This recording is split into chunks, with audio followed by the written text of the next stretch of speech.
ഒരുപാട് കാലം വരയ്ക്കുന്നതാണ്. ഇവിടെ നല്ല പറയുന്നത് ഞാൻ ചോദിച്ചത് പെണ്ണുകാർക്ക് ഇന്ത്യ പറഞ്ഞെനിക്ക് ഞാൻ മിനിസ്റ്റർ വിളിച്ചത് പറയാം. ഇങ്ങനെ വിഷയം ഉണ്ടായിട്ടുണ്ട്.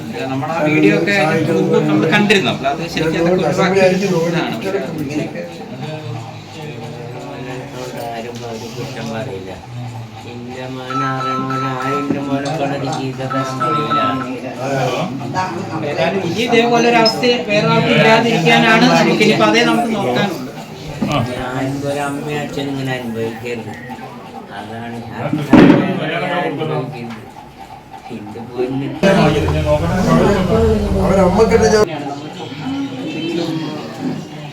വേറെ എന്തെങ്കിലും സഹായിക്കേണ്ടതുണ്ടോ അല്ലെങ്കിൽ ചോദിക്കുന്നത് നമുക്ക് നിയമസഹായങ്ങൾ എന്തെങ്കിലും എങ്ങനെയാണ് ഇതൊക്കെ ചെയ്തത്? ഓൾറെഡി കേസായിട്ടുള്ളൂ, ബാക്കി ചാൻസിൽ നമുക്ക് അറിയുള്ളൂ, പിന്നാലെ അറിയുള്ളൂ എന്തൊക്കെയാണ് എങ്ങനെയാണ് ചെയ്യേണ്ടതെന്നുള്ളത്. ഇപ്പോൾ പോലീസ് കേസ് എടുത്തെന്ന് മാത്രമേ ഓൾറെഡി കേസ് പരാതി കൊടുത്തിട്ട് അതിൻ്റെ പേരിൽ കേസാണ്. ജാമ്യം കിട്ടാൻ വകുപ്പാണ് കേസെടുപ്പുള്ളത്, ഓൾറെഡി ഇപ്പോൾ എടുത്തിട്ടുള്ളത്. ഇനി അതിനും കൂടി ഒന്നുകൂടി ശക്തമായിട്ട് ഒരു കേസും കൂടി കൊടുക്കാനാണ് ഇപ്പോൾ തീരുമാനമുള്ളത്. എല്ലാവരും സാമ്പത്തികമായിട്ട് ചെയ്യേണ്ടത് പ്രധാനം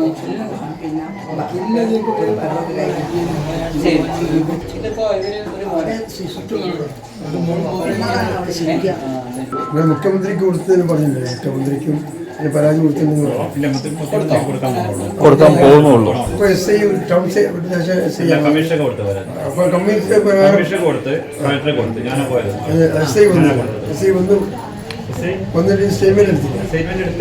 പ്രാക്ടിക്കലായിട്ട് ഞാൻ പറയുന്നത് ഇപ്പൊ നിങ്ങൾക്ക് ചെയ്യാവുന്നതിന്റെ ചെയ്തു അല്ലെ, അത്രല്ലേ നമുക്ക് ചെയ്യാം അല്ലെ. വാട്ട് ഈസ് നെക്സ്റ്റ് എന്നല്ലേ ഇനിയിപ്പോ നമുക്ക് എന്താണ് ഞാനിന്ന് വിളിച്ചതിപ്പോ ഇവരായിട്ടാണ് ഇപ്പൊ എനിക്ക് വിട്ടുന്നതാണ്. പക്ഷെ നമ്മളൊക്കെ പുറത്തുനിന്നല്ലേ അല്ല, മാത്രമല്ല ഞാൻ പറഞ്ഞു ഓരോ റീച്ചിന് ഇതിനൊക്കെ വേണ്ടി അവിടുത്തെ ലൈഫ് കളയേണ്ട ആവശ്യമില്ല.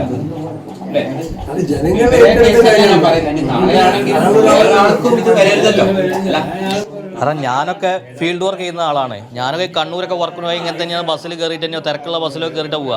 ഇതുപോലെ അവസ്ഥ ഞങ്ങൾ എന്ത് ചെയ്യും, ട്രെയിനിൽ ബസ്സിലൊക്കെ എന്താ ചെയ്യുക? ഞങ്ങളെ കയ്യിൽ ബാഗുണ്ട്, അപ്പം എൻ്റെ കയ്യിൽ ബാഗായിട്ടാണ് ഞാൻ നടക്കുന്നത്, മെഡിക്കൽ റപ്പാണ്. അപ്പോൾ ഇതുപോലെ ഞങ്ങൾക്ക് ഏതെങ്കിലും ഒരാൾ വെറുതെ ഇട്ട് കഴിഞ്ഞാൽ എന്താ സ്ഥിതി? എൻ്റെ വീട്ടിൽ നോക്കാൻ പറ്റുമോ? ചെയ്യാൻ പറ്റില്ലല്ലോ. അതെ,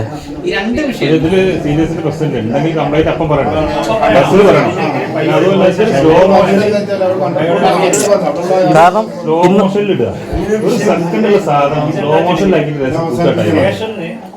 ടൗണിലേക്കാണ് കയറുന്നത്. ആകെ 1.5 കിലോമീറ്റർ ദൂരമുള്ളൂ. ഈ ബാഗ് ഉള്ളതുകൊണ്ടാണ് ഓന ബസ് കയറിയിട്ട് അങ്ങോട്ട് പോകുന്നത്. അത്ര ഡിഫറൻസ് റെയിൽവേ സ്റ്റേഷനിൽ